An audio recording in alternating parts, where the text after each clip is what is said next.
وَلَقَدْ خَلَقْنَا الْإِنسَانَ وَنَعْلَمُ مَا تُوَسْوِسُ بِهِ نَفْسُهُ وَنَحْنُ أَقْرَبُ إِلَيْهِ مِنْ حَبْلِ الْوَرِيدِ۔ ہم نے انسان کو پیدا کیا ہے اور اس کے دل میں ابھرنے والے وسوسوں تک کو ہم جانتے ہیں، ہم اس کی رگے گردن سے بھی زیادہ اس سے قریب ہیں۔ ہم نے آخرت کے دلائل بیان کرنے کے بعد اب یہ فرمایا جا رہا ہے کہ تم چاہے اس آخرت کو مانو یا اس کا انکار کرو، بہرحال اس کو آنا ہے، اور یہ ایک ایسا امر واقعہ ہے جو تمہارے انکار کے باوجود پیش آ کر رہے گا۔ انبیاء کی پیش کی تنبیہ کو مان کر اس وقت کے لیے پہلے سے تیاری کر لو گے تو اپنا بھلا کرو گے، نہ مانو گے تو خود ہی اپنی شامت بلاؤ گے۔ تمہارے نہ ماننے سے آخرت آتے آتے رک نہیں جائے گی اور خدا کا قانون عدل معطل نہ ہو جائے گا۔ رگے گردن سے بھی زیادہ اس سے قریب ہیں، یعنی ہماری قدرت اور ہمارے علم نے انسان کو اندر اور باہر سے اس طرح گھیر رکھا ہے کہ اس کی رگے گردن بھی اس سے اتنی قریب نہیں ہے جتنا ہمارا علم اور ہماری قدرت اس سے قریب ہے۔ اس کی بات سننے کے لیے ہمیں کہیں سے چل کر نہیں آنا پڑتا، اس کے دل میں آنے والے خیالات تک کو ہم براہ راست جانتے ہیں۔ اسی طرح اگر اسے پکڑنا ہوگا تو ہم کہیں سے آ کر اس کو نہیں پکڑیں گے، وہ جہاں بھی ہے ہر وقت ہماری گرفت میں ہے، جب چاہیں گے اسے دھر لیں گے۔ إِذْ يَتَلَقَّى الْمُتَلَقِّيَانِ عَنِ الْيَمِينِ وَعَنِ الشِّمَالِ قَعِيدٌ مَا يَلْفِظُ مِن قَوْلٍ إِلَّا لَدَيْهِ رَقِيبٌ عَتِيدٌ۔ اور ہمارے اس براہ راست علم کے علاوہ دو کاتب اس کے دائیں اور بائیں بیٹھے ہر چیز ثبت کر رہے ہیں، کوئی لفظ اس کی زبان سے نہیں نکلتا جسے محفوظ کرنے کے لیے ایک حاضر باش نگراں موجود نہ ہو۔ یعنی ایک طرف تو ہم خود براہ راست انسان کی حرکات و سکنات اور اس کے خیالات کو جانتے ہیں، دوسری طرف ہر انسان پر دو فرشتے مامور ہیں جو اس کی ایک ایک بات کو نوٹ کر رہے ہیں، اور اس کا کوئی قول و فعل ان کے ریکارڈ سے نہیں چھوٹتا۔ اس کے معنی یہ ہیں کہ جس وقت اللہ تعالیٰ کی عدالت میں انسان کی پیشی ہوگی، اس وقت اللہ کو خود بھی معلوم ہوگا کہ کون کیا کر کے آیا ہے، اور اس پر شہادت دینے کے لیے دو گواہ بھی موجود ہوں گے جو اس کے اعمال کا دستاویزی ثبوت لا کر سامنے رکھ دیں گے۔ یہ دستاویزی ثبوت کس نوعیت کا ہوگا، اس کا ٹھیک ٹھیک تصور کرنا تو ہمارے لیے مشکل ہے، مگر جو حقائق آج ہمارے سامنے آ رہے ہیں انہیں دیکھ کر یہ بات بالکل یقینی معلوم ہوتی ہے کہ جس فضا میں انسان رہتا اور کام کرتا ہے، اس میں ہر طرف اس کی آوازیں، اس کی تصویریں اور اس کی حرکات و سکنات کے نقوش ذرے ذرے پر ثبت ہو رہے ہیں، اور ان میں سے ہر چیز کو بعینہ ہی انہی شکلوں اور آوازوں میں دوبارہ اس طرح پیش کیا جا سکتا ہے کہ اصل اور نقل میں ذرہ برابر فرق نہ ہو۔ انسان یہ کام نہایت ہی محدود پیمانے پر آلات کی مدد سے کر رہا ہے، لیکن خدا کے فرشتے نہ ان آلات کے محتاج ہیں نہ ان قیود سے مقید۔ انسان کا اپنا جسم اور اس کے گرد و پیش کی ہر چیز ان کی ٹیپ اور ان کی فلم ہے، جس پر وہ ہر آواز اور ہر تصویر کو اس کی نازک ترین تفصیلات کے ساتھ جوں کی توں ثبت کر سکتے ہیں، اور قیامت کے روز آدمی کو اس کے اپنے کانوں سے، اس کی اپنی آواز میں اس کی وہ باتیں سنوا سکتے ہیں جو وہ دنیا میں کرتا تھا، اور اس کی اپنی آنکھوں سے اس کے اپنے تمام کرتوتوں کی چلتی پھرتی تصویریں دکھا سکتے ہیں جن کی صحت سے انکار کرنا اس کے لیے ممکن نہ رہے۔ اس مقام پر یہ بات بھی اچھی طرح سمجھ لینی چاہیے کہ اللہ تعالیٰ آخرت کی عدالت میں کسی شخص کو محض اپنے ذاتی علم کی بنا پر سزا نہ دے گا، بلکہ عدل کی تمام شرائط پوری کر کے اس کو سزا دے گا۔ اسی لیے دنیا میں ہر شخص کے اقوال و افعال کا مکمل ریکارڈ تیار کرایا جا رہا ہے تاکہ اس کی کارگزاریوں کا پورا ثبوت ناقابل انکار شہادتوں سے فراہم ہو جائے۔ وَجَاءَتْ سَكْرَةُ الْمَوْتِ بِالْحَقِّ ذَلِكَ مَا كُنْتَ مِنْهُ تَحِيدُ۔ پھر دیکھو وہ موت کی جانکنی حق لے کر آ پہنچی، یہ وہی چیز ہے جس سے تو بھاگتا تھا۔ موت کی جانکنی حق لے کر آ پہنچی۔ حق لے کر آ پہنچنے سے مراد یہ ہے کہ موت کی جانکنی وہ نقطہ آغاز ہے جہاں سے وہ حقیقت کھلنی شروع ہو جاتی ہے جس پر دنیا کی زندگی میں پردہ پڑا ہوا تھا۔ اس مقام سے آدمی وہ دوسرا عالم صاف دیکھنے لگتا ہے جس کی خبر انبیاء علیہ السلام نے دی تھی۔ یہاں آدمی کو یہ بھی معلوم ہو جاتا ہے کہ آخرت بالکل برحق ہے، اور یہ حقیقت بھی اس کو معلوم ہو جاتی ہے کہ زندگی کے اس دوسرے مرحلے میں وہ نیک بخت کی حیثیت سے داخل ہو رہا ہے یا بدبخت کی حیثیت سے، جس سے تو بھاگتا تھا۔ یعنی یہ وہی حقیقت ہے جس کو ماننے سے تو کنی کتراتا تھا۔ تو چاہتا تھا کہ دنیا میں بے نتھے بیل کی طرح چھوٹا پھرے اور مرنے کے بعد کوئی دوسری زندگی نہ ہو جس میں تجھے اپنے اعمال کا خمیازہ بھگتنا پڑے۔ اسی لیے آخرت کے تصور سے تو دور بھاگتا تھا اور کسی طرح یہ ماننے کے لیے تیار نہ تھا کہ کبھی یہ عالم بھی برپا ہونا ہے۔ اب دیکھ لے، یہ وہی دوسرا عالم تیرے سامنے آ رہا ہے۔ وَنُفِخَ فِي الصُّورِ ذَلِكَ يَوْمُ الْوَعِيدِ، اور پھر سور پھونکا گیا، یہ ہے وہ دن جس کا تجھے خوف دلایا جاتا تھا۔ اس سے مراد وہ نفخ سور ہے جس کے ساتھ ہی تمام مرے ہوئے لوگ دوبارہ حیات جسمانی پا کر اٹھ کھڑے ہوں گے۔ وَجَاءَتْ كُلُّ نَفْسٍ مَعَهَا سَائِقٌ وَشَهِيدٌ، ہر شخص اس حال میں آ گیا کہ اس کے ساتھ ایک ہانک کر لانے والا ہے اور ایک گواہی دینے والا۔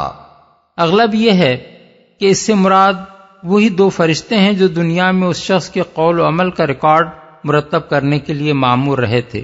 قیامت کے روز جب سور کی آواز بلند ہوتے ہی ہر انسان اپنے مرقد سے اٹھے گا تو فوراً وہ دونوں فرشتے آ کر اسے اپنے چارج میں لے لیں گے۔ ایک اسے عدالت گاہ خداوندی کی طرف ہانکتا ہوا لے چلے گا اور دوسرا اس کا نامہ اعمال ساتھ لیے ہوئے ہوگا۔ لَقَدْ كُنْتَ فِي غَفْلَةٍ مِّنْ هَذَا فَكَشَفْنَا عَنْكَ غِطَاءَكَ فَبَصَرُكَ الْيَوْمَ حَدِيدٌ، اس چیز کی طرف سے تو غفلت میں تھا، ہم نے وہ پردہ ہٹا دیا جو تیرے آگے پڑا ہوا تھا، اور آج تیری نگاہ خوب تیز ہے۔ یعنی اب تو تجھے خوب نظر آ رہا ہے کہ وہ سب کچھ یہاں موجود ہے جس کی خبر خدا کے نبی تجھے دیتے تھے۔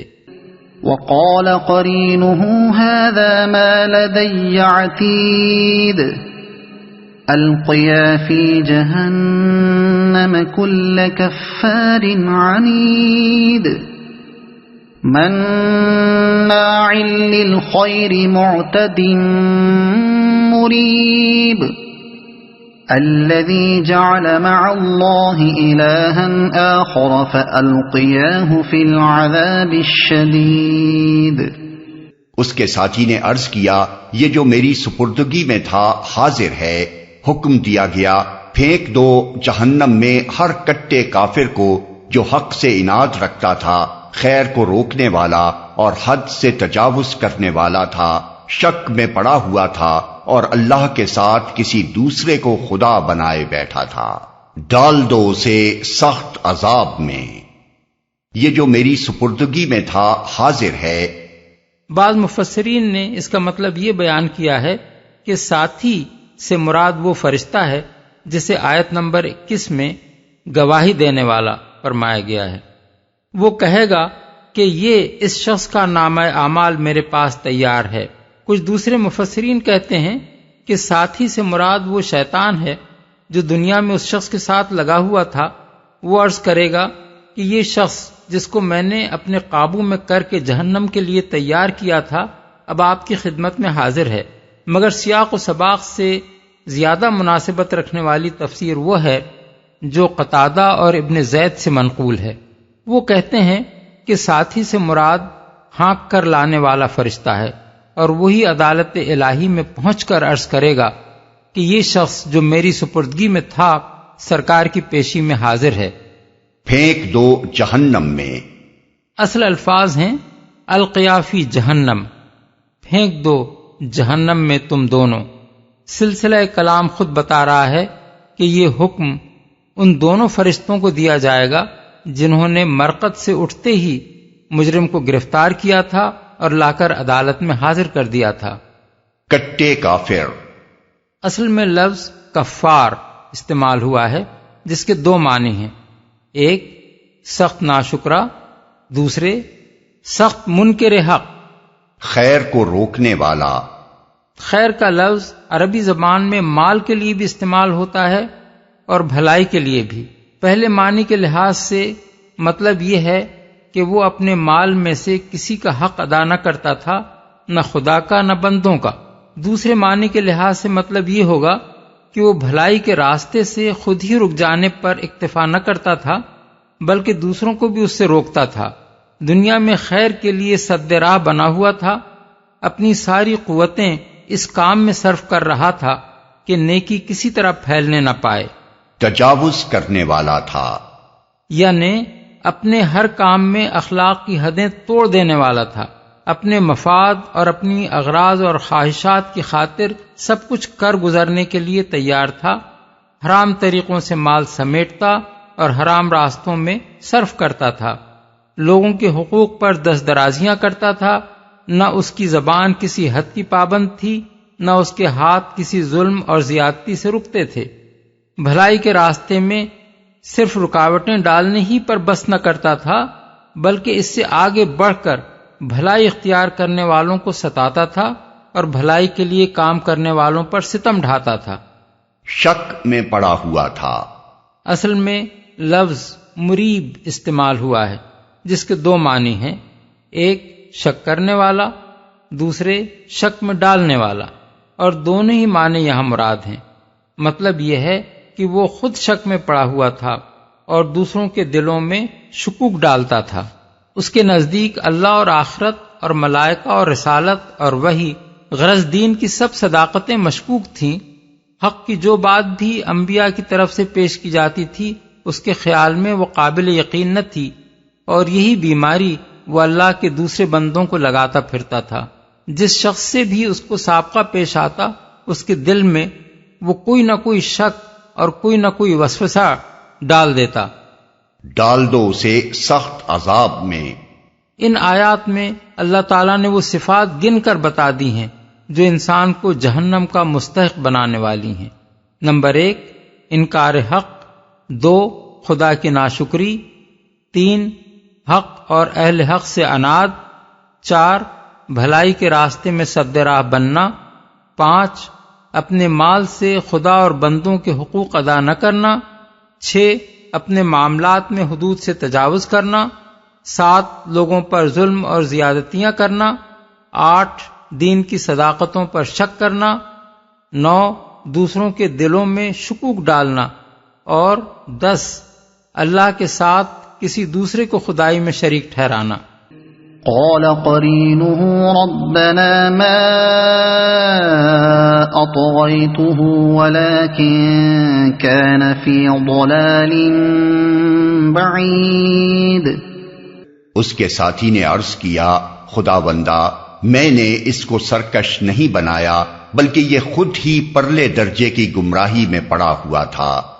یہاں فحوائے کلام خود بتا رہا ہے کہ ساتھی سے مراد وہ شیطان ہے جو دنیا میں اس شخص کے ساتھ لگا ہوا تھا، اور یہ بات بھی انداز بیان ہی سے مترشح ہوتی ہے کہ وہ شخص اور اس کا شیطان دونوں خدا کی عدالت میں ایک دوسرے سے جھگڑ رہے ہیں۔ وہ کہتا ہے کہ حضور یہ ظالم میرے پیچھے پڑا ہوا تھا اور اسی نے آخر کار مجھے گمراہ کر کے چھوڑا، اس لیے سزا اس کو ملنی چاہیے۔ اور شیطان جواب میں کہتا ہے کہ سرکار میرا اس پر کوئی زور تو نہیں تھا، یہ سرکش نہ بننا چاہتا ہو اور میں نے زبردستی اس کو سرکش بنا دیا ہو، یہ کمبخت تو خود نیکی سے نفور اور بدی پر فریفتہ تھا، اسی لیے انبیاء کی کوئی بات اسے پسند نہ آئی اور میری ترغیبات پر یہ پھسلتا چلا گیا۔ قال لا تختصموا لدي وقد قدمت إليكم بالوعيد۔ ما يبدل القول لدي وما أنا بظلام للعبيد۔ جواب میں ارشاد ہوا، میرے حضور جھگڑا نہ کرو، میں تم کو پہلے ہی انجام بد سے خبردار کر چکا تھا۔ میرے ہاں بات پلٹی نہیں جاتی اور میں اپنے بندوں پر ظلم توڑنے والا نہیں ہوں۔ خبردار کر چکا تھا یعنی تم دونوں ہی کو میں نے متنبع کر دیا تھا کہ تم میں سے جو بہکائے گا وہ کیا سزا پائے گا اور جو بہکے گا اسے کیا خمیازہ بھگتنا پڑے گا۔ میری اس تنبیہ کے باوجود جب تم دونوں اپنے اپنے حصے کا جرم کرنے سے باز نہ آئے تو اب جھگڑا کرنے سے حاصل کیا ہے؟ بہکنے والے کو بہکنے کی اور بہکانے والے کو بہکانے کی سزا تو اب لازماً ملنی ہی ہے۔ بات پلٹی نہیں جاتی، یعنی فیصلے بدلنے کا دستور میرے ہاں نہیں ہے۔ تم کو جہنم میں پھینک دینے کا جو حکم میں دے چکا ہوں وہ اب واپس نہیں لیا جا سکتا اور نہ اس قانون ہی کو بدلا جا سکتا ہے جس کا اعلان میں نے دنیا میں کر دیا تھا کہ گمراہ کرنے اور گمراہ ہونے کی کیا سزا آخرت میں دی جائے گی۔ ظلم توڑنے والا نہیں ہوں۔ اصل میں لفظ ظلام استعمال ہوا ہے جس کے معنی بہت بڑے ظالم کے ہیں۔ اس کا یہ مطلب نہیں ہے کہ میں اپنے بندوں کے حق میں ظالم تو ہوں مگر بہت بڑا ظالم نہیں ہوں، بلکہ اس کا مطلب یہ ہے کہ اگر میں خالق اور رب ہو کر اپنی ہی پروردہ مخلوق پر ظلم کروں تو بہت بڑا ظالم ہوں گا۔ اس لیے میں سرے سے کوئی ظلم بھی اپنے بندوں پر نہیں کرتا۔ یہ سزا جو میں تم کو دے رہا ہوں یہ ٹھیک ٹھیک وہی سزا ہے جس کا مستحق تم نے اپنے آپ کو خود بنایا ہے۔ تمہارے استحقاق سے رتی بھر بھی زیادہ سزا تمہیں نہیں دی جا رہی ہے۔ میری عدالت بے لاگ انصاف کی عدالت ہے، یہاں کوئی شخص کوئی ایسی سزا نہیں پا سکتا جس کا وہ فی الحقیقت مستحق نہ ہو اور جس کے لیے اس کا استحقاق بالکل یقینی شہادتوں سے ثابت نہ کر دیا گیا ہو۔